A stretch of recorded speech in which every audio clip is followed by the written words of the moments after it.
O arrependimento tem níveis diferentes, e uma percepção profunda de arrependimento te faz entender um nível profundo de dívida. E no nível em que você percebe a dívida perdoada é que haverá gratidão a Deus. É por isso que tornou um problema para nós um evangelho moderno que não prega mais arrependimento. Se as pessoas não precisam de arrependimento, eu costumo perguntar, por que é que precisa de salvação? Quanto mais profundo for o seu arrependimento, que te dará a capacidade de entender o quanto você devia a Deus, maior será a sua resposta de gratidão a Deus. Eu vou pedir que você abra, por gentileza, a sua Bíblia, na primeira carta de Paulo aos Coríntios, no capítulo 5. Primeira carta de Paulo aos Coríntios, capítulo 5, e nós vamos ler juntos os versículos 7 e 8. Este será tanto o nosso ponto de partida, como o que a gente pode classificar uma espécie de trilho para a nossa reflexão. Primeira carta de Paulo aos Coríntios, capítulo 5, versos 7 e 8. Eu vou ler na Nova Almeida atualizada, qualquer que for a sua versão, você pode acompanhar comigo. O texto diz assim: joguem fora o velho fermento, para que vocês sejam nova massa, como de fato já são sem fermento. Pois também Cristo, nosso Cordeiro Pascal, foi sacrificado. Por isso, celebremos a festa não com o velho fermento, nem com o fermento do mal e da maldade, mas com o pão sem fermento, o pão da sinceridade e da verdade. Meu Deus, suplicamos graça e favor do alto. Oramos que o Senhor nos permita nessa noite ter mais do que informação, mais do que apenas arrazoarmos no nível mental, ou, ó Deus, promover esclarecimento doutrinário. Nós oramos que a Tua palavra fale e cale em nossos corações. Nós oramos que ela cumpra o propósito pelo qual o Senhor a tem liberado. Nós oramos, ó Deus, que além de clareza, que, ó Deus, procede da ação do Teu Espírito, o Espírito da verdade, trazendo entendimento espiritual, revelação, compreensão. Nós oramos que além disso, que haja uma resposta de fé, que haja alinhamento, ó Deus, não apenas na doutrina, mas na resposta de comportamento de cada um de nós. E que a Tua palavra, como o Senhor falou por boca do profeta, que ela cumpra o propósito pelo qual tem sido liberada. Nós oramos em nome de Jesus. Amém. Amém. Bom, o apóstolo Paulo, ele usa a expressão no verso 8, celebremos a festa. Que festa é essa que ele está falando? Nós olhamos para o próprio versículo 7, antes da declaração do celebremos a festa, e ele diz que Cristo, nosso Cordeiro Pascal, ou seja, o Cordeiro da Páscoa, foi sacrificado por nós. O apóstolo faz um link, uma relação entre a celebração da festa, um rito cerimonial da lei de Moisés, da antiga aliança, uma determinação divina que deveria ser celebrada anualmente, desde a sua primeira ocasião, que foi quando eles saíram do Egito, deixam de ser escravos de Faraó, se tornam agora o povo de Deus. Essa instituição divina foi estabelecida. O apóstolo Paulo agora faz uma alusão não só à Páscoa, mas aquilo que, como vamos explicar, era uma continuidade dessa festa, a chamada festa dos pães asmos, ou pães sem fermentos. E ele nos chama a celebrar a festa, não da forma literal como ela era feita na antiga aliança. Ele vai usar expressões como celebremos a festa não com o velho fermento, nem com o fermento do mal e da maldade, ou seja, ele não fala do fermento literal, que literalmente era tirado dos pães. Ele simplesmente faz uma aplicação da simbologia disso para a vida espiritual, que nos é claramente ensinada a respeito da maneira de ser vivida no Novo Testamento e na Nova Aliança. Depois ele fala do fermento, do pão sem fermento, e ele o chama de o pão da sinceridade e da verdade. O fermento, como veremos aqui, é tratado como uma figura do pecado. E o apóstolo Paulo está dizendo que a melhor forma de celebrar o sacrifício de Cristo, que envolve não apenas sua morte, mas também sua ressurreição, porque a Bíblia diz que Cristo não ressuscitou, é vã a nossa fé. Aliás, Paulo disse, no teu coração creres que Deus ressuscitou a Jesus dentre os mortos, e com a sua boca confessares a Jesus como Senhor, será salvo. A nossa salvação não provém apenas da morte de nosso Senhor, mas também da sua ressurreição. E quando eu e você olhamos para essa festa que deve ser celebrada, o entendimento e a aplicação é que a melhor forma de honrar o sacrifício de Cristo é celebrar O que Cristo fez por nós é celebrar, mantendo-nos longe do pecado, distantes do pecado, que, como veremos, é o que Paulo usa como figura quando fala do fermento. Então o tema da minha mensagem hoje é a festa da santidade. Eu quero falar de como eu e você devemos celebrar Cristo e o verdadeiro sentido da Páscoa na sua aplicação mais direta feita pelo Novo Testamento, e podemos chamar isso de uma festa de santidade. Presume-se isso não apenas porque a Bíblia nos orienta a tirar o fermento da maldade e da malícia, celebrar com os asmos da sinceridade da verdade, mas quando você olha o contexto dessa fala, ele envolve a questão do pecado. Se você voltar, por exemplo, no verso 1 de 1 Coríntios 5, a gente leu os 7 e 8 aqui, mas se você voltar no 1 para entender o contexto, você vai ver Paulo dizendo: ouve-se por aí que entre vocês existe imoralidade, imoralidade tal como não existe nem mesmo entre os gentios. Isso é, que alguém se atreva a possuir a mulher de seu próprio pai. Paulo não apenas denuncia esse escândalo que havia acontecido, mas ele diz no verso 2, vocês andam cheios de orgulho, quando deveriam ter lamentado e tirado do meio de vocês quem fez uma coisa dessas. A Bíblia mostra que diante de pecado e queda, há sempre a oportunidade de arrependimento e restauração para cada pessoa. Mas quando falamos da comunidade dos santos e dessa vida em família, na perspectiva social, olhando para a igreja como uma sociedade, um ajuntamento de vários, há um padrão disciplinar para aqueles que não se arrependem. E Paulo está dizendo, vocês tinham que ter tirado do meio de vocês quem fez uma coisa dessa. Verso 3, eu na verdade, ainda que fisicamente ausente, mas presente em espírito, já sentenciei como se estivesse presente o autor de tal infâmia. Em nome de nosso Senhor Jesus, reunidos vocês e o meu espírito, com o poder de Jesus nosso Senhor, que esse tal seja entregue a Satanás para a destruição da carne, a fim de que o espírito seja salvo no dia do Senhor. Depois de abordar esse contexto de um pecado dentro da igreja que não deveria ser tolerado, no verso 6 ele diz, não é bom esse orgulho que vocês têm. Por acaso vocês não sabem que um pouco de fermento leveda a massa toda? E é depois de usar a analogia do fermento, como quem diz, se você tolerar só um pouquinho, o problema deixa de ser só o fermento e agora toda a massa será afetada por ele. Paulo está falando justamente a linguagem do problema que eles estavam vivendo. Essa pessoa que pecou, que não se arrependeu, ela deveria estar sendo disciplinada. Se apenas houvesse arrependimento, ela seria conduzida no seu processo de restauração. Então Paulo faz a pergunta, vocês não sabem que um pouco de fermento leveda toda a massa? É depois de fazer essa pergunta que o apóstolo entra com a analogia do texto que nós lemos. Joguem fora o velho fermento, para que vocês sejam nova massa, como de fato já são, sem fermento, pois também Cristo, nosso Cordeiro Pascal, foi sacrificado. Por isso, celebremos a festa, não com velho fermento, nem com fermento do mal e da maldade, mas com pão sem fermento, o pão da sinceridade e da verdade. E Paulo para de falar do assunto do pecado aí? Não.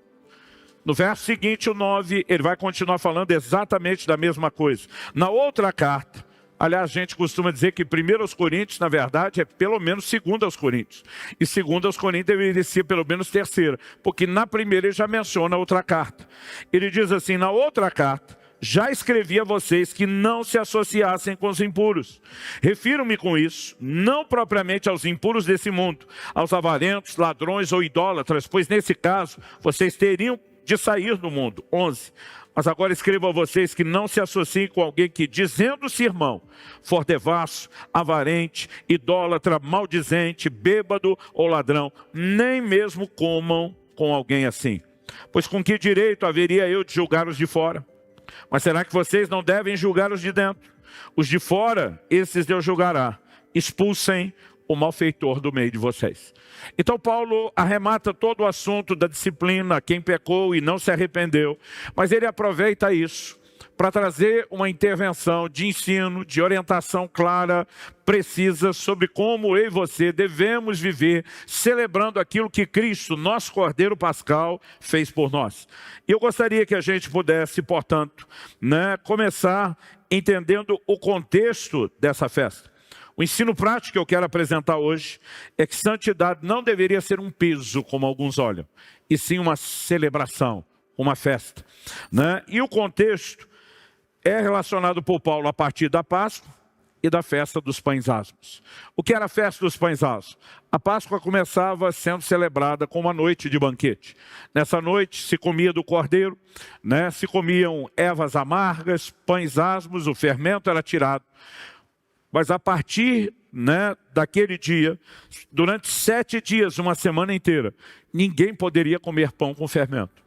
Embora o banquete, né, a Páscoa em si fosse celebrada no 14º dia de Abib, que era o primeiro mês deles, do dia 14 até o 21, durante 7 dias, ninguém comeria fermento.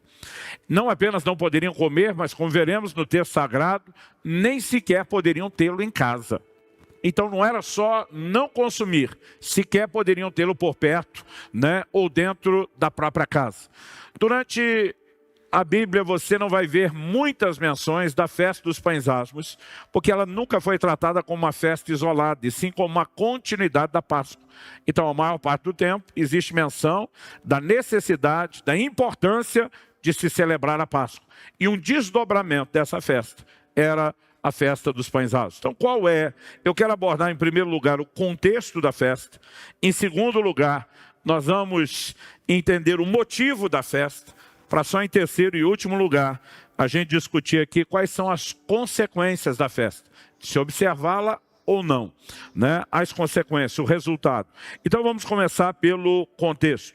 Quando falamos da Páscoa no Antigo Testamento, nós precisamos entender o paralelo, né, que é construído a partir dessas figuras em relação às verdades que nós vivemos hoje no Novo Testamento, na Nova Aliança. Em Hebreus, no capítulo 10, no verso 1, a Bíblia diz que a lei não tem a imagem exata das coisas, e sim a sombra de bens vindouros. O que é uma sombra?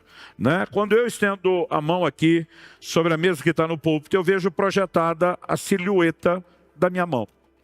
A sombra, na verdade, é uma interrupção do curso da luz.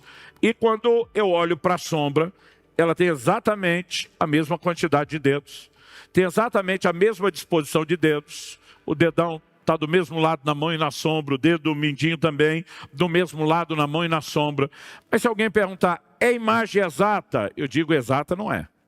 Porque na sombra não tem a cor da pele, na sombra não tem a textura da pele, na sombra não tem o 3D, o tridimensional, o redondinho dos dedos, mas é muito parecido, evidente. Quando eu olho para a sombra, eu consigo na hora detectar que é a projeção da mão. Por quê? Primeiro, porque os dois estão no meu campo de visão. Mas mesmo que eu tirasse a mão do campo de visão e olhasse só a sombra, eu ainda conseguiria fazer a conexão entre uma coisa e outra. Porque a mão, mesmo não estando no meu campo de visão, é uma figura conhecida da minha mente. Então, quando eu olho a silhueta dos dedos, eu associo com a imagem da minha mente, imediatamente eu sei o que está projetando a sombra.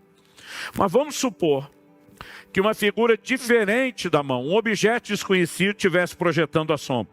E eu olhar só a sombra e aquilo que a projeta fora do campo de visão.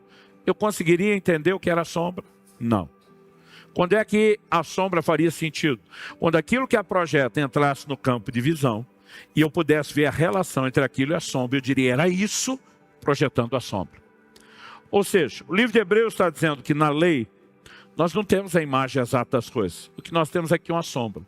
Mas a pergunta é, o que é que projetava a sombra? A Bíblia diz sombra de bens vindouros.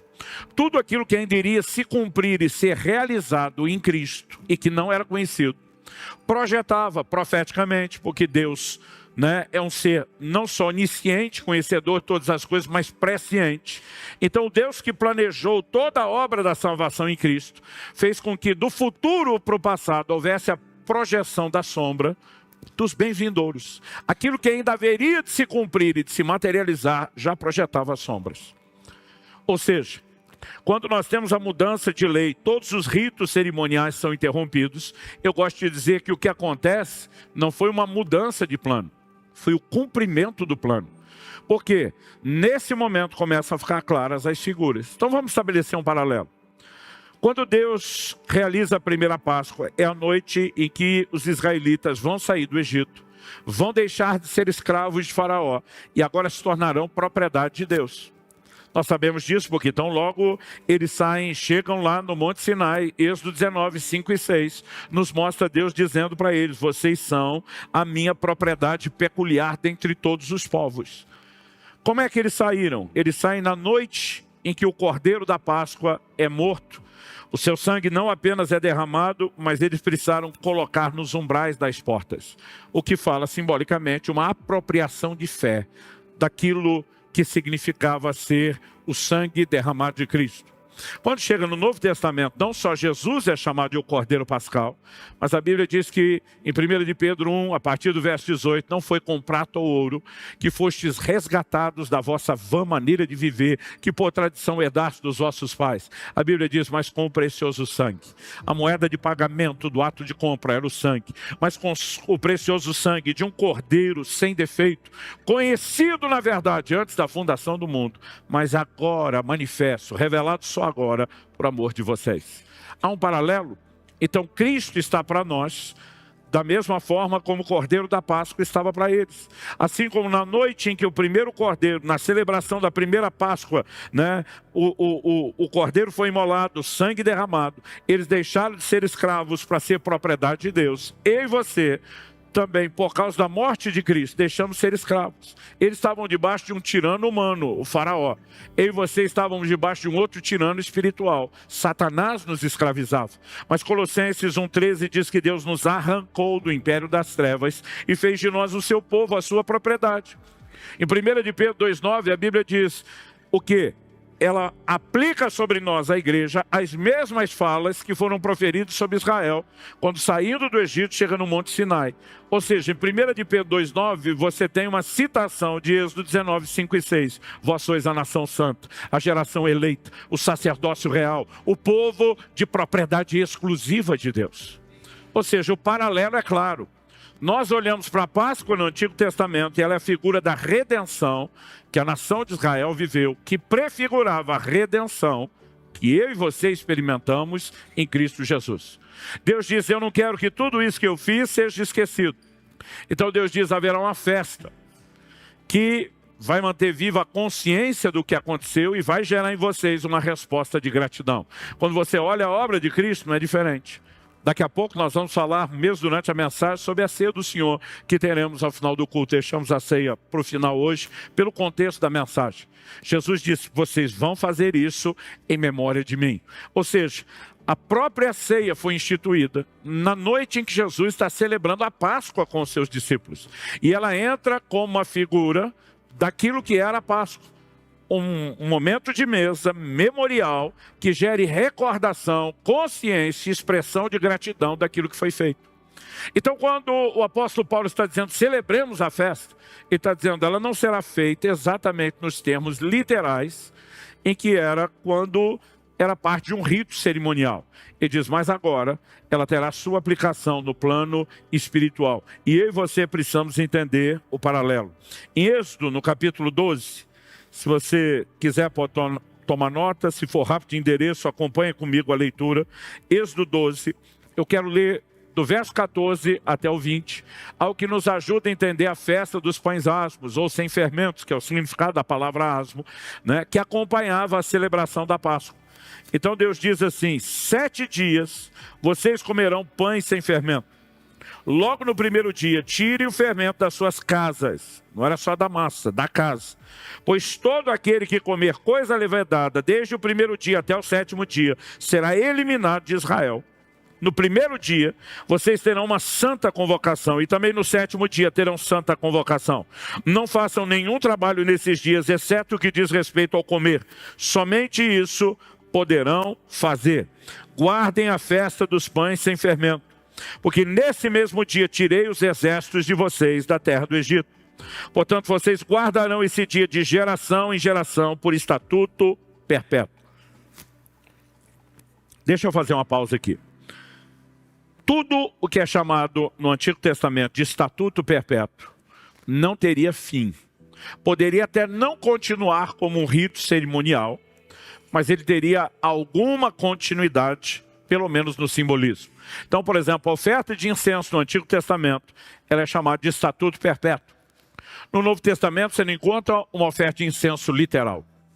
Aliás, no ano 70, depois de Cristo, Tito, general romano, conduz a destruição de Jerusalém, do templo, e desde então nunca mais se ofereceu incenso no templo e na casa do Senhor. Mas no livro do Apocalipse, João fala que as orações dos santos são agora o incenso oferecido diante de Deus. Então aquilo que era estatuto perpétuo, ou seja, a oferta de incenso não podia parar, continua se cumprindo hoje, quando eu e você estamos orando. Isso também nos comunica uma mensagem de que a oração, assim como o incenso era perfume, ela é agradável a Deus. Orar não é incomodar, nem perturbar a Deus. Orar é agradar a Deus, lembre-se disso. No Antigo Testamento você vê que Deus instituiu o rito da circuncisão, que era literal, feito na carne dos homens, né? De todo macho. Agora, quando chega o Novo Testamento, a Bíblia fala que a circuncisão não é mais na carne, sim no coração, e que ela acontece por meio do batismo. Ou seja, o rito cerimonial não continua de forma literal, mas aquilo que era estatuto perpétuo seguirá se cumprindo através do quê? Das figuras, da simbologia profética. E nós, quando falamos do pão sem fermento, não podemos olhar de outra forma. Então o texto diz, portanto, vocês guardarão esse dia de geração em geração por estatuto perpétuo. Vocês comerão pães sem fermento desde o dia 14 do primeiro mês à tarde, até a tarde do dia 21 do mesmo mês. Por 7 dias não se ache nenhum fermento em suas casas, porque todo aquele que comer pão levedado será eliminado da congregação de Israel, tanto estrangeiro como natural da terra. Não comam nada que tenha fermento. Em todas as suas habitações, comam somente pães sem fermento. Pão sem fermento não era uma novidade. Essa expressão, os pães asmos, já existiam antes de Deus instituir essa festa. Por exemplo, quem vai parar no Egito, se multiplica, é a linhagem de Abraão. Em Gênesis 19, a Bíblia nos mostra Abraão recebendo alguns visitantes em sua casa. E quando o livro de Hebreus diz que alguns receberam anjos, hospedaram anjos sem saber, é uma referência ao que acontece com Abraão e com Ló. E a Bíblia diz que, entre outras coisas, Gênesis 19:3, ele mandou preparar pães sem fermento. Não era algo que se costumava comer, porque o que deixa o pão agradável é justamente o fermento. É ele que faz com que a massa cresça e, crescendo, que ela não fique dura. Se alguém aqui já comeu pão sem fermento, sabe que a massa não cresce, não desenvolve, ela fica densa, ela fica dura, é difícil de comer, não é agradável ao paladar. Então, normalmente, o pão só era feito sem fermento, num contexto específico, quando havia intencionalidade. Então, é muito importante que a gente tenha isso em mente. A figura de um pão sem fermento já era conhecida, mas raramente praticado.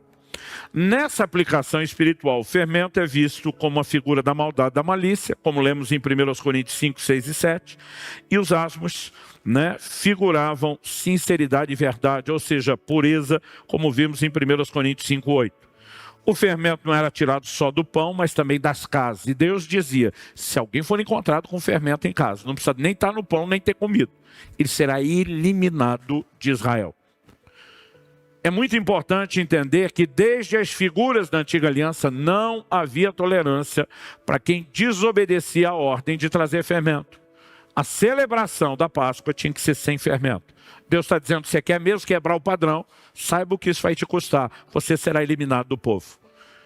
Então, naquele tempo, era o tipo de crime, porque não podemos olhar para isso só como pecado. A lei de Moisés, no plano espiritual, era a palavra de Deus. No plano natural, social, era o Código Civil, penal, que regia a nação. Então Deus diz, punição, será eliminado. Não era só isolado do povo. Ele simplesmente seria julgado e morto. E Deus estava dizendo, isso não está aberto à negociação. Será tratado dessa maneira, com toda a severidade. Então, em outras palavras, Deus está dizendo, não quer morrer, não bote fermento em casa, muito menos na massa. Essa tipologia precisa ser entendida do lado de cá. Mas antes da gente falar do motivo da festa, que é meu próximo tópico, era necessário falar do quê? De qual era o contexto, toda essa simbologia da festa. Dito isso, vamos passar para o motivo da festa. Eu disse que o tema da mensagem é a festa da santidade, porque, como vimos, o fermento é uma figura do pecado. E toda a celebração da obra de Cristo deve ser feita sem pecado.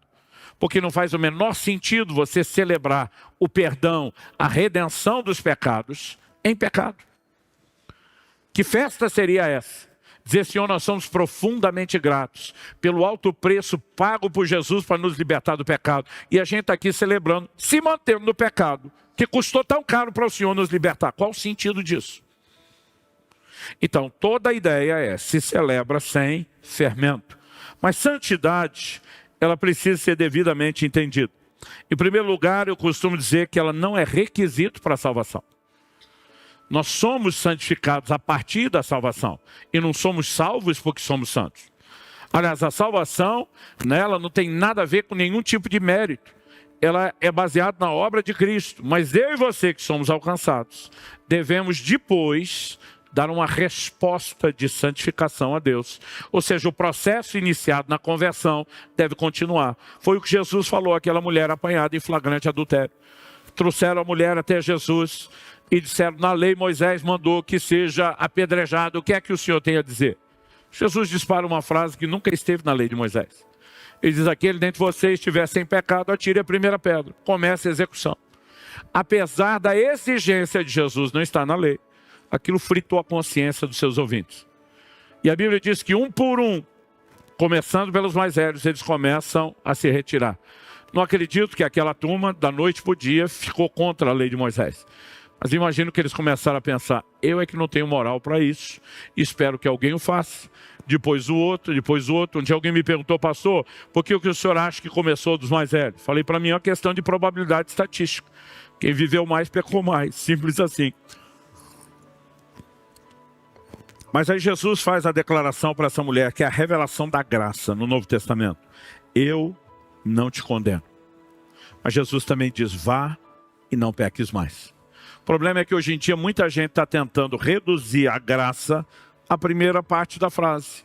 Eu não te condeno, mas Jesus não falou só isso. Para a mesma pessoa, no mesmo momento, na mesma hora, no mesmo contexto, ele também diz, vá e não peques mais. Basicamente, Jesus está dizendo, quando você vem a mim e já chega em pecado, a única coisa que eu posso fazer pelo pecado que você já cometeu é não só te perdoar, é te justificar. A maioria de nós ainda não entendeu o que é justificação. A maioria de nós imagina o perdão mais ou menos nos seguintes termos, Deus olhando para mim, para você lá do céu e resmungando algo mais ou menos assim, eu vou fingir que eu não me lembro do que vocês fizeram no verão passado. Mas isso não é o perdão. Deus não varreu as coisas para debaixo do tapete. Na verdade, o que ele fez é um ato de justificação.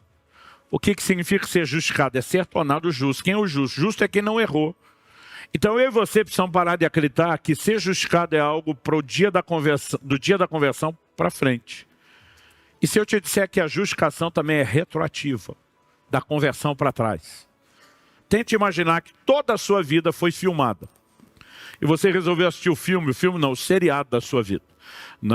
E você decide dar uma olhada naqueles episódios da sua história dos quais hoje em Cristo você mais se envergonha. Você sabe que foi perdoado, mas você se envergonha de ter feito.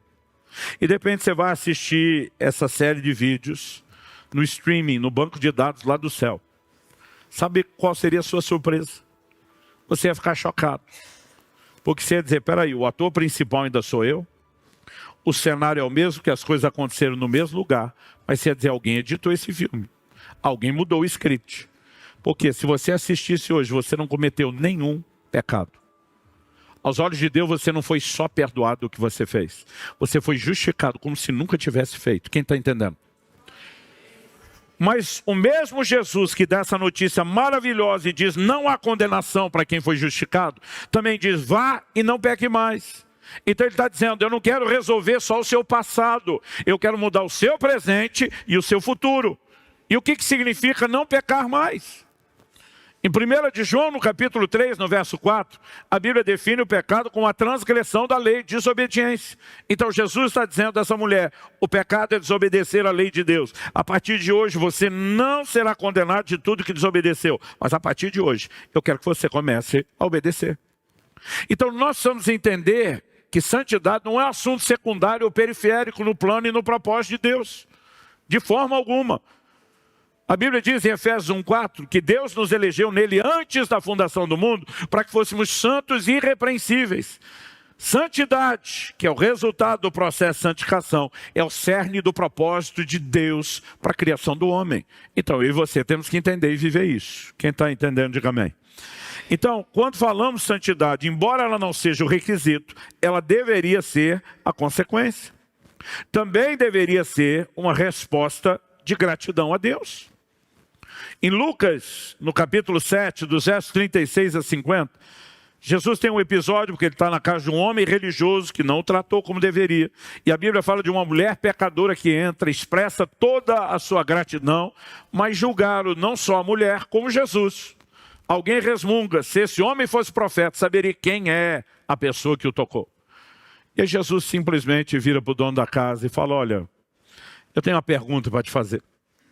Um credor tinha 2 devedores. Um devia 50 denários. Denário era o pagamento de um dia de trabalho. Então devia menos de 2 meses de salário. O outro devia 500, 10 vezes mais. E diz, ambos foram perdoados. Quem que vai amar mais o credor que os perdoou? A resposta foi, suponho que aquele a quem mais foi perdoado. Jesus diz exatamente. E diz assim, aquele a quem pouco perdoa, pouco ama. Mas aquele a quem muito perdoa, muito ama. Quando você olha só o contexto dessa parábola, pode parecer que Jesus está falando da ficha corrida. Aqui tem o termo ficha corrida. Antigamente, quando a gente ia puxar a criminal, no interior de São Paulo, onde me criei, a gíria era chamar isso de a capivara. Ia puxar a capivara, a ficha corrida criminal, né, da pessoa. Então estava lá todo o histórico do que fez de errado ou a ausência do que fez. Então, às vezes, a gente imagina que Jesus está falando de uma espécie de ficha corrida. Então, quem pecou muito e foi mais perdoado sempre vai amar mais do que aquele que não pecou quase nada. Esse, para mim, era um dos textos da Bíblia que mais me soavam injustos. Porque eu nasci e cresci num lar cristão. Eu tentei corresponder e andar em toda a luz daquilo que me foi orientado. Aí eu pensava, agora eu não posso amar, que nem o outro doido que esculhambou tudo. Eu dizia, Deus perdoar o cara que fez uma coisa errada, ótimo. Mas eu nunca poder amá-lo só porque eu não quis errar, é injusto. Na verdade, Deus me fez entender que a orientação de Jesus não está falando sobre quem pecou mais no sentido de quantidade. Quando você olha para o desenho bíblico, você vê o mesmo Paulo dizendo que ele era irrepreensível, de acordo com a justiça que é na lei. Você vê Paulo dizer que ele era o pior de todos os pecadores. Como é que se mede isso? A verdade, o que Paulo falava, não é do quanta coisa errada você fez, é do quanto você se arrepende. O arrependimento tem níveis diferentes, e uma percepção profunda de arrependimento te faz entender um nível profundo de dívida. E no nível em que você percebe a dívida perdoada, é que haverá gratidão a Deus.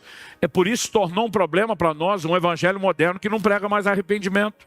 Se as pessoas não precisam de arrependimento, eu costumo perguntar, por que é que precisam de salvação? Se elas não estão trazendo nada errado na sua vida, desalinhada com o plano e o propósito de Deus, por que precisariam de salvação? Então, por que é que nós vamos continuar pregando salvação se não tem a mensagem de arrependimento, que é o reconhecimento da condição de que a gente precisa da salvação?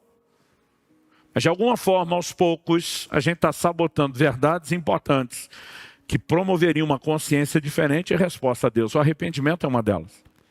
Quanto mais profundo for o seu arrependimento, que te dará a capacidade de entender o quanto você devia a Deus, maior será a sua resposta de gratidão a Deus. Quando falamos de uma festa de santidade, nós estamos falando de algo que deveria ser uma resposta de gratidão a Deus. Quem está entendendo? Nós usamos a expressão dívida de gratidão. Alguém que te fez coisas muito boas faz com que você sinta devedor para com ele. Eu já fiz coisas por algumas pessoas que eu não faria pelas demais. Já me arrisquei. Eu lembro de uma ocasião que Kelly e eu tomamos uma decisão de ser fiadores no empréstimo de um amigo. Se ele tivesse algum imprevisto, não pagasse aquilo, a gente perdia a casa. E a nossa pergunta foi, nós estamos dispostos a perder a casa por essa pessoa, caso ela não consiga? E a nossa resposta foi, estamos. Por quê? Sempre foi o cara que nos ajudou. Desde que nós nos casamos, cada aluguel de casa que tivemos que fazer, ano após ano, no início a gente mudava muito, ele tomava a dianteira, nós nunca pedimos nada. Ele dizia, pastor, o senhor vai precisar de um fiador com imóvel, conte comigo, meu nome está à disposição, eu confio no senhor. Imprevisto acontece, se acontecer nós estamos juntos, eu pago a conta contigo. Quando chega a hora que ele precisa, eu olho para minha esposa e falo, não consigo dizer não, ela falou, nem eu. Eu falei, se fugir ao controle dele? Ela falou, nós vamos usar a mesma lógica que ele usou conosco. Estamos juntos, porque der e vier. Agora, não faria isso para qualquer pessoa. Até porque a Bíblia tem recomendações sobre você ser cauteloso com isso. Eu já vi gente enterrar o bom nome de uma vida inteira, simplesmente porque emprestou o nome para qualquer um. Mas quando falamos da dívida de gratidão, é aquela inclinação a responder algo diferenciado. E quanto mais eu e você entendemos o que Deus fez, maior deveria ser a nossa consciência de dívida. O apóstolo Paulo diz, eu sou devedor. Quando ele fala da pregação do Evangelho, ele entendia, eu fui alcançado pelo Evangelho. Eu tenho uma dívida de gratidão. Eu preciso pregar o mesmo Evangelho e corresponder com o meu Salvador. Quem está entendendo? Então, quando chegamos no Novo Testamento, o paralelo dessa Páscoa celebrada no Antigo, ele acontece na ceia. Jesus, na última ceia, não era uma ceia qualquer, era a ceia da Páscoa. Há vários elementos que estão na mesa e que eram parte daquela ceia. Eles comiam o cordeiro assado, eles comiam ervas amargas, o pão sem fermento estava lá. Mas de todos os elementos que estavam lá, Jesus deu destaque somente a 2, para que a gente usasse de forma literal.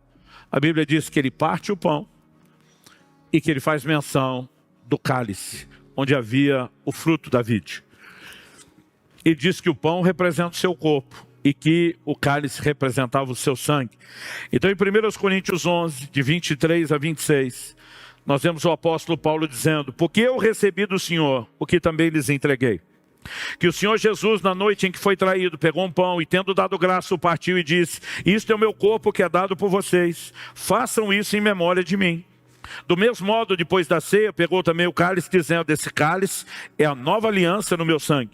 Façam isso todas as vezes que o beberem, em memória de mim. Porque todas as vezes que comerem esse pão e beberem o cálice, vocês anunciam a morte do Senhor, até que Ele venha. Depois, quando chegamos no verso seguinte, o 27, nós vemos também que apesar de haver uma clara repetição do que Jesus mandou fazer, no sentido de comermos do pão e bebemos do cálice, o apóstolo diz assim, por isso, aquele que comer o pão ou beber o cálice do Senhor indignamente, será réu do corpo e do sangue do Senhor. O que significa comer do pão, beber do cálice indignamente? É só a gente continuar a leitura, verso seguinte, 28. Que cada um examine a si mesmo, e assim coma do pão e beba do cálice. Pois quem come e bebe sem discernir o corpo, come e bebe juízo para si. É por isso que há entre vocês muitos fracos e doentes, e não poucos que dormem. Porque se julgássemos a nós mesmos, não seríamos julgados. Mas quando julgados, somos disciplinados pelo Senhor para não sermos condenados com o mundo. Assim, meus irmãos, quando vocês se reúnem para comer, e agora Paulo vai trazer as instruções finais, ele diz no final do verso 34, a fim de que vocês não se reúnam para juízo. Paulo não só introduz a ideia de juízo, mas ele diz que o juízo se manifestaria quando alguém participasse da ceia de modo indigno. Quando ele fala, cada um examine a si mesmo, a dignidade ou indignidade, está falando do quê? Está falando de andar nos princípios de Deus ou não. Não faz o menor sentido você celebrar o perdão dos pecados em pecado. Aí nós passamos a acreditar que o que Paulo estava tentando tornar santo e respeitável era a ceia. Por que eu digo isso? Porque você vê muito crente quando chega o dia da ceia, se deu um BO, aqui usa a expressão BO, boletim de ocorrência, se deu um BO em casa, marido e mulher brigaram, o cara diz, não posso tomar ceia, porque eu estou numa condição indigna. Né? Se fechou o tempo com os filhos e houve algum nível de discórdia, mágoa que não está resolvido, o cara pensa, não posso fazer isso. E aí a lista pode ser enorme, mas a pessoa respeita a ceia, não toma.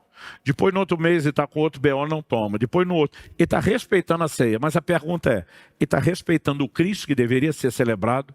Claro que não. Porque a Bíblia diz, examine-se o homem e assim coma. A Bíblia nunca diz que o exame, a constatação de uma falta de dignidade era motivo para não comer. Mas pastor, não pode comer indignamente. Sim, você examina. Se percebe que tem algo indigno, você resolve.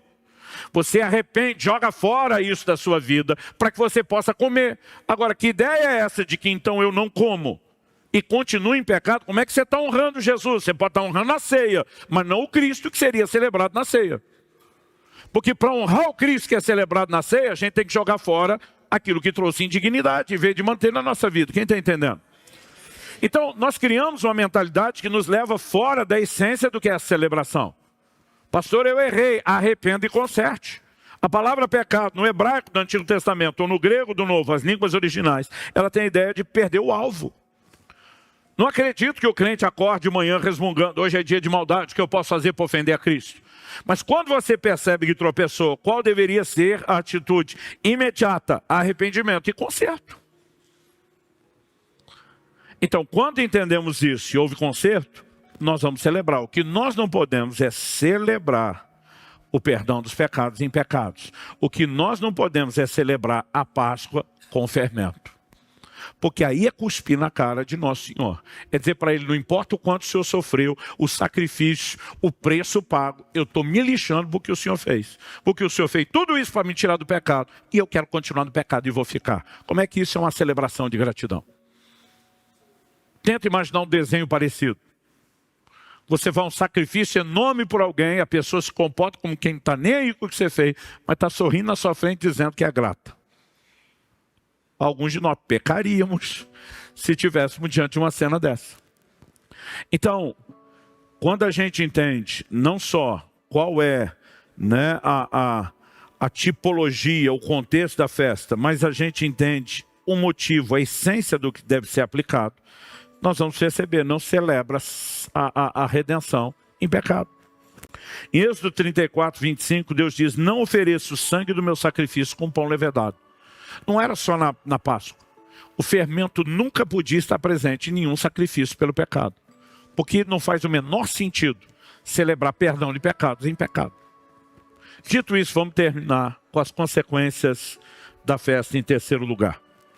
Quais são as consequências? A observância ou não da festa tem consequências.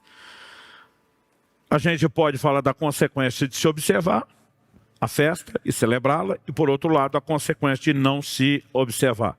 Consequência de observar é a intimidade com Deus. O plano e o desejo do Criador desde o início é que o ser humano não o conheça apenas de forma distante ou superficial, mas que seja íntimo dele. Você pode dizer amém? Salmo 25, 14 diz, a intimidade do Senhor é para aqueles que o temem, aos quais Deus dará a conhecer a sua aliança. Quando Deus cria e estabelece o primeiro casal no jardim, eu brinco que Deus não respeitou nem a lua de mel do casal, estava todo dia visitando os dois. O que é que Deus estava sinalizando? Eu quero ter comunhão com vocês, relacionamento, eu quero ser um Deus próximo. Agora, apesar do pecado ter comprometido isso, no plano de Deus, não houve uma desistência da parte de Deus. Ele não jogou isso fora. Em João 14, 21, Jesus diz, aquele que tem os meus mandamentos e os guarda, isso é a definição de não pecar, porque o pecado é transgredir a lei e os mandamentos do Senhor. Então ele diz, aquele que tem os meus mandamentos e os guarda, esse é o que me ama. Ele diz, eu também o amarei e me manifestarei a ele. O amarei aqui, a Bíblia não está pregando que o amor de Deus é condicional ao nosso comportamento. Romanos 5 diz que ele nos amou quando éramos seus inimigos. Mas esse eu também o amarei, o eu também, o Senhor está falando de reciprocidade. Já que você está se dedicando a mim, se voltando a mim de coração, eu também vou me voltar a você de coração. Aqui não é para oferecer salvação. Você só está guardando o mandamento porque foi salvo, empoderado pelo Espírito Santo para isso. Então, eu também o amarei, ele acrescenta, e me manifestarei, me revelarei a ele. Eu gosto de uma frase de John Bevere, que ele cita no livro Kryptonita, que santidade não é um fim em si mesmo. Santidade é uma ponte para a intimidade com Deus. Quando eu e você decidimos andar em santidade, uma ponte para o relacionamento íntimo com Deus é criado. E nós precisamos entender que esse é o resultado. Em segunda carta de Paulo aos Coríntios, no capítulo 7, ele diz no verso 1, portanto, meus amados, tendo tais promessas, purifiquemo-nos de toda impureza, tanto da carne como do espírito, aperfeiçoando a nossa santidade no temor de Deus. O que significa aperfeiçoar? Se na conversão eu e você já tivéssemos sido inteiramente santificados, não tinha mais nada para aperfeiçoar. Mas porque nós recebemos apenas uma santificação inicial, mas ainda outra progressiva que cresce, Então nós temos que nos dedicar a ela. Mas ele começa o verso 1 do capítulo 7 com a frase, portanto, meus irmãos. Esse portanto é uma palavra de ligação. Poderia entrar como porquê na categoria aqui de conjunção explicativa. É um elo entre o raciocínio que está sendo construído e a conclusão a que se chega. E aí, para isso, nós precisamos entender que tem um contexto. Quando ele diz, portanto, meus amados, tendo tais promessas, quais promessas? Para entender esse versículo, você tem que ler os anteriores. Aliás, eu costumo dizer que o crente tem um defeito lendo a Bíblia. É a leitura fragmentada. Você sabia que a Bíblia não foi escrita com a divisão de capítulos e versículos que nós temos? Paulo escreveu uma carta inteira. Ele não estava preocupado em dividir ponto a ponto.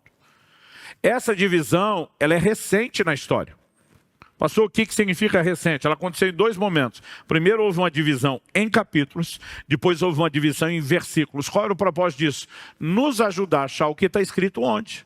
Fazer a referência que o camarada abre lá, ele checa e fala, está aqui mesmo.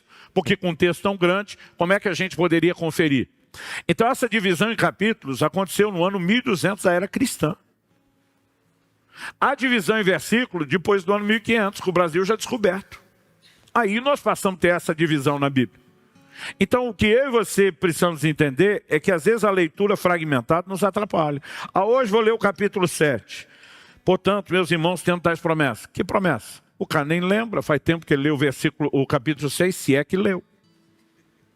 Porque às vezes a gente vai aleatório. Hoje eu vou nesse capítulo. E aí a gente não pega a ideia toda. Então, quais são as promessas? Vamos voltar 3 versículos.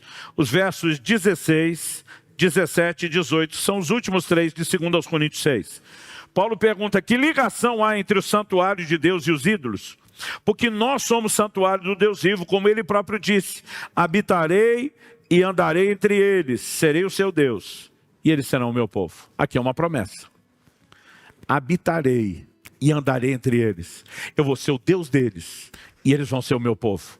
Aqui Deus não está prometendo só ser o nosso Deus, mas um Deus próximo. Eu andarei entre eles, habitarei no meio deles. Agora, ao 17, por isso, justamente por ter prometido isso, o Senhor diz, saiam do meio deles, separam-se deles. Estava falando dos ímpios. Não toquem coisa impura e eu os receberei. O Senhor está dizendo, para que meu plano funcione, vocês têm que se manter longe da sujeira do pecado. 18. Serei o pai de vocês, e vocês serão meus filhos e minhas filhas. Então não importa se estão falando de um Deus que diz, habitarei entre eles, andarei entre eles. Se ele está dizendo, eu os receberei. Se ele está dizendo, serei o pai de vocês, vocês serão meus filhos e filhas. Todas são promessas de proximidade. Então quando o texto diz, portanto, meus irmãos, tendo tais promessas, proximidade, acesso à intimidade, purifiquemo-nos de toda impureza. Ou, falando na linguagem da epístola anterior, celebremos a festa. Não com o fermento da maldade, da malícia, mas com os asmos da sinceridade e da verdade. Então, qual é o resultado de celebrar a festa da santidade, andar em santidade? Intimidade com Deus. Agora, qual a consequência de não observar? Nós lemos os versos 28 a 31 de 1 Coríntios 11. E aí nós temos aqui, claramente, Deus expondo a questão do juízo. Ele diz que quem beber o cálice do Senhor indignamente, ou comer o pão indignamente, será réu do corpo e do sangue do Senhor, é culpado. E o texto diz que quem faz isso e não discerne o corpo, bebe juízo para si. Que juízo é esse? Há muitas formas de se manifestar. No 30, nós vimos que Paulo diz, por isso há muitos fracos e doentes, e não poucos que dormem. A palavra dormir aqui é uma referência a morrer. O estado em que o corpo fica até o dia da ressurreição. Então a Bíblia está falando de gente que poderia sofrer no corpo. Da mesma forma, como Paulo em 1 Coríntios 5, antes de falar de celebrar a festa, ele fala daquele imoral na igreja de Corinto, que ele diz, seja entregue a Satanás para a destruição da carne. Mas ele termina dizendo, para que o Espírito seja salvo no dia do Senhor. Ou seja, mesmo quando Deus julga, Deus não começa julgando a pessoa no sentido de dizer, não tem mais chance. O que nós vemos é Paulo dizendo, eu acho que é no verso 32, exatamente, ele diz, mas quando julgados, somos disciplinados pelo Senhor, para não sermos condenados com o mundo. O julgado é diferente do condenado. E diz, ainda tem nos níveis iniciais de juízo uma expressão de misericórdia que te poupa da condenação maior. Qual é? Paulo diz, para que o corpo, a destruição da carne, para que o espírito seja salvo no dia do Senhor. Muitas vezes a pessoa vai colher o resultado de um juízo por uma vida deliberada em pecado, em circunstâncias, mas ainda assim, por meio disso, Deus está chamando ao arrependimento, para que a salvação não seja comprometida. Quando a gente olha para esse desenho na Escritura, vai ficar claro uma repetição do assunto. Eu gosto de dizer que Deus não tem prazer numa igreja que tolera o pecado. Quer tolerar o pecado? Não estou falando de uma igreja onde todo mundo peca. Mas muitas vezes a gente vê pessoas e a gente olha quase como quem está dizendo está tudo bem. A falta de repreensão, de confronto, de disciplina sugere que de alguma forma nós estamos meio que aceitando. Olha o que Deus diz, o que o Senhor Jesus diz em Apocalipse 2, versos 19 e 20. Carta à igreja, se não me engano, de Tiatira. E o Senhor está trazendo essa advertência que não pode ser ignorada. Ele diz, conheço as obras que você realiza, seu amor, sua fé, seu serviço, sua perseverança e as suas últimas obras mais numerosas que as primeiras. Tenho, porém, contra você o fato de você tolerar que essa mulher, Jezabel, que se declara profetiza, não somente ensine, mas ainda seduza os meus servos a praticar prostituição e comer coisas sacrificadas aos ídolos. Primeiro Deus fala com a igreja que tolera a mulher.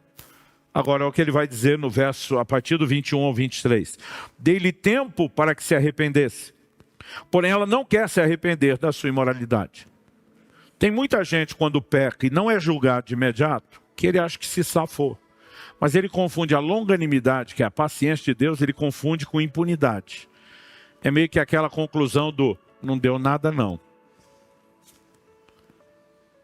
Mas longanimidade não deveria ser confundido com impunidade. Por quê? Quando a longanimidade, a paciência de Deus, não é utilizada para arrependimento, em vez de impunidade, o que nós teremos é julgamento.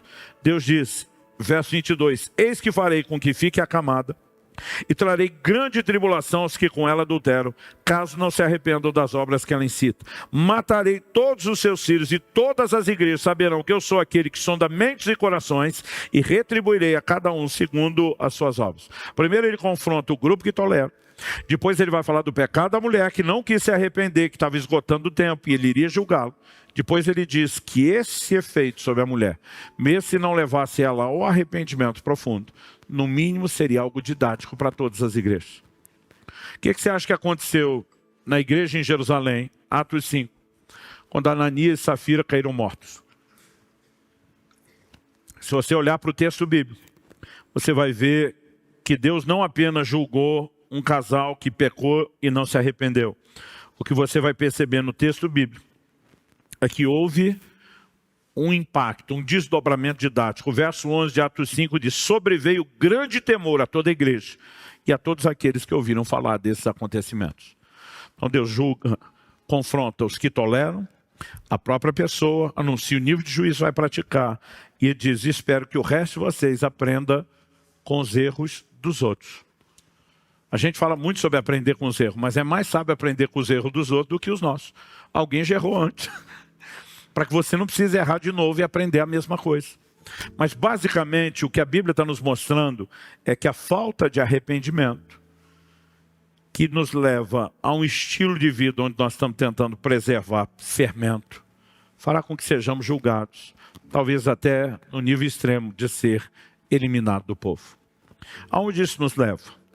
Nós precisamos entender a combinação de amor e temor. Jesus diz, aquele que tem os meus, esse é o que me ama. Mas as pessoas normalmente falam que tudo que você precisa para viver a obediência é amor a Deus. E eu pergunto para algumas pessoas, mas você tem certeza que o seu amor é infalível? Porque quando ele fala com o anjo da igreja de Éfeso, ele diz que eles perderam o primeiro amor. O amor é a essência da nossa obediência e da santificação. Mas em algum momento ele pode ser avariado? Sim. Então o que é que eu e você também precisamos? O Novo Testamento fala sobre sujeitarmos uns aos outros no temor de Cristo. Quando Jesus fala o que ele fala aqui nesse texto de Apocalipse, todas as igrejas saberão que eu sou aquele que sonda mentes e corações, retribuirei a cada um segundo as suas obras, ele está falando de temor. E a pergunta é, pastor, eu deveria ter um ou outro? Eu digo, não é um ou outro, é os dois. Se você me perguntar se eu fui um filho obediente, eu vou dizer que sim. Porque eu mais obedeci do que desobedeci meus pais. Então eu estou mais para o terreno da obediência. Se você me perguntar que essa obediência que prevaleceu sobre a desobediência, pelo menos no volume de decisões, ela foi baseada em amor ou temor? Vou te dizer os dois. Teve momentos que eu não errei porque eu não queria desonrar meus pais. Teve momentos que eu não estava muito preocupado se iria desonrá-lo.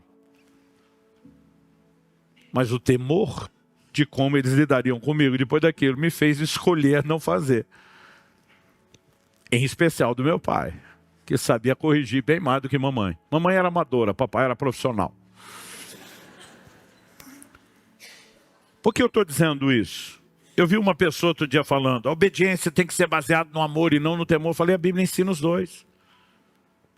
Hebreus no capítulo 12 diz, recebendo nós um reino inabalável, retenhamos a graça, por meio da qual sirvamos a Deus com reverência e santo temor. Mesmo onde tem a graça, o temor tem que continuar lá. Mas eu gosto de dizer que a combinação amor e temor, ela está muito parecida, falando uma ilustração moderna, com a de alguém que pula de paraquedas. Todo paraquedista pula com 2 paraquedas. Isso é norma, é lei e procedimento de segurança a ser seguido. Todo paraquedista, além do paraquedas normal, tem também um paraquedas de emergência, o chamado popular paraquedas reserva. Um dia desses conversei com um amigo que tem uma experiência com um paraquedista muito maior do que a minha. Ele tem não sei quantas centenas de saltos e eu não tenho nenhum. Então, a experiência dele é maior do que a minha. Mas eu gosto de falar isso para imaginar a cara de vocês acreditando por alguns segundos que eu já fui paraquedista. E não fui. Eu perguntei para ele, falei, amigo, o que você pode me falar sobre o paraquedas reservas, o de emergência? Ele falou, Luciano, é o tipo de paraquedas que nenhum paraquedista quer usar. Eu falei, não quer usar pelo medo de falhar o primeiro, vai falhar o segundo? Ele falou, não. Ele falou, Luciano, a probabilidade do segundo falhar, ela é tão mínima, tão mínima. Ele falou, não dá para dizer que é impossível, mas é uma coisa tão mínima que se acontecer um acidente e falhar os dois, vai se abrir imediatamente uma investigação, porque existe suspeita sempre de sabotagem ou de uma deliberada negligência. Eu como assim? Ele falou, Luciano, o velame, o tamanho do paraquedas de emergência é bem menor do que o comum. Ele tem um desenho, desde o tipo de tecido, a forma que dobra, que é para abrir e abrir depressa. Ele não vai enroscar. Aí eu falei, mas então por que ninguém quer que ele abra, se não é o medo? Ele falou, Luciano, porque diferente do primeiro, ele não foi desenhado para você descer naquele voo panorâmico, tranquilo. A ideia dele é só evitar que você despenque feito um tijolo. É salvar a sua vida. Mas se você não souber descer com ele, tem treino específico, você também se arrebenta, ainda que termine vivo. Porque como ele é muito menor, você desce numa velocidade diferente, o ritmo é outro. Ele falou, então ninguém quer ter que usar aquilo. Mas quando precisa, é grato que está lá. Eu lembro quando ele terminou de explicar isso, eu pensei, o temor é o paraquedas reserva.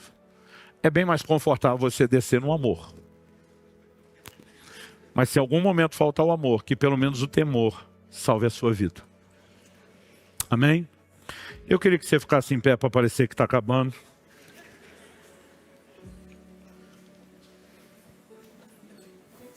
A santidade é um tema muito recorrente nos meus ensinos e mensagens.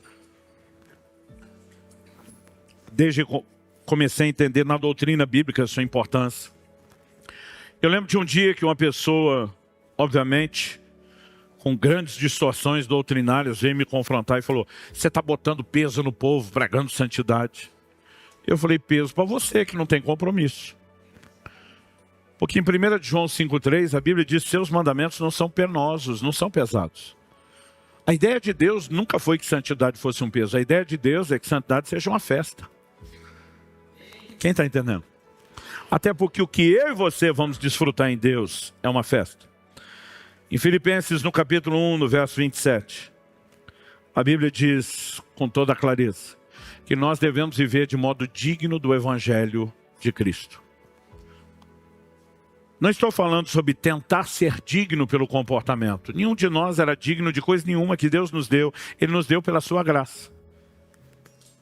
O que eu estou falando é que a gente não vai se dedicar a Deus numa vida de santidade para merecer coisa nenhuma. Nós vamos fazer isso porque Ele merece. Um dia alguém falou para mim, sua preocupação com santidade é para tentar merecer alguma coisa? Eu falei, não, cabeção, é porque Deus merece. É uma festa, é uma resposta de gratidão, é uma expressão da nossa dívida de gratidão para com Ele. Então viver de modo digno do Evangelho não é tentar ser digno para ser salvo, é dignificar o Evangelho que nos deu dignidade quando nós não tínhamos. Não é tão difícil de entender. É só ter um coração de querer honrar e agradar a Deus que as coisas ficam fáceis de se entender. Clique e veja mais vídeos como esse.